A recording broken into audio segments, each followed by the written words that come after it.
From now, I'm bringing Keith Fitz-Gerald. Keith, good morning to you. You say this week is all about the Fed, right?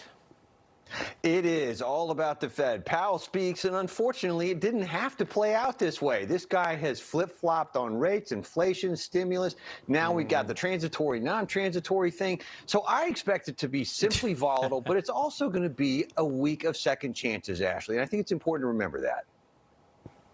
And what do you mean by second chances?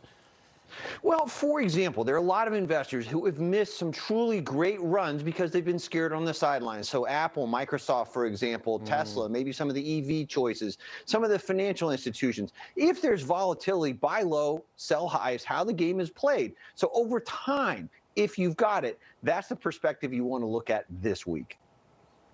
And we've seen the NASDAQ. You mentioned some tech names there, but is this the time to dip in and grab some of these tech stocks that maybe, could quickly turn around? You know, that's, I think, makes all kinds of sense right here, because don't forget, against the bigger backdrop, right, we're still expecting 27% growth, the fifth or fourth consecutive quarter that we're going to see this kind of growth.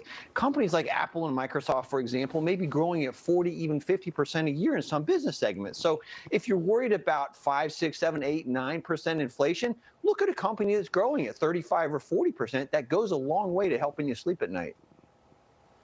I hear a lot more these days, Keith, about financials, of course, because of rising interest rates, but they haven't been yes, they've had some good runs, but are you interested in the financial sector and anyone in particular?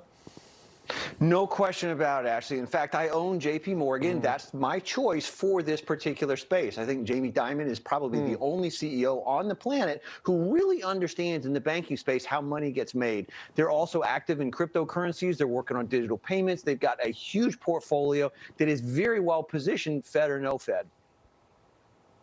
What about crypto? We're seeing that slide right now. Any temptation?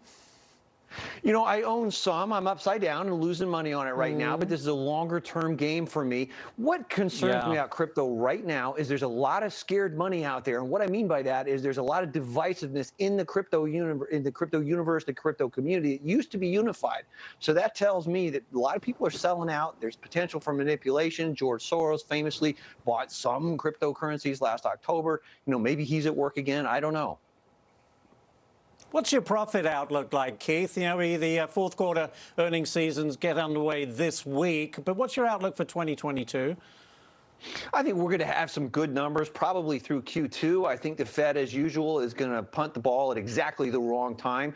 They, again, to crack, I mean, all the time, they have caused the next three crises. So we're just working our way through the first one right now. What the market wants to know when Powell speaks is, are we going to have 3 rate hikes or 4? And what's that rate actually going to look like? That's going to set the tone for the rest of the year. But positive is the way I'm going to go into this, because that's how you play the game. That's very good. Positive indeed. Keith Fitz-Gerald, great stuff. Lots of information there. We do appreciate it. Here we go. Hi, it's Keith here. Thanks for checking out today's highlight clip. What'd you think? Did I make sense? Is there something you'd like to add? Make sure you leave a comment down below. And of course, click subscribe to keep up right here on YouTube, or sign up for the email newsletter at the link below. You can also find me on Twitter and Instagram for my real-time thoughts on markets, analysis, and a whole lot more.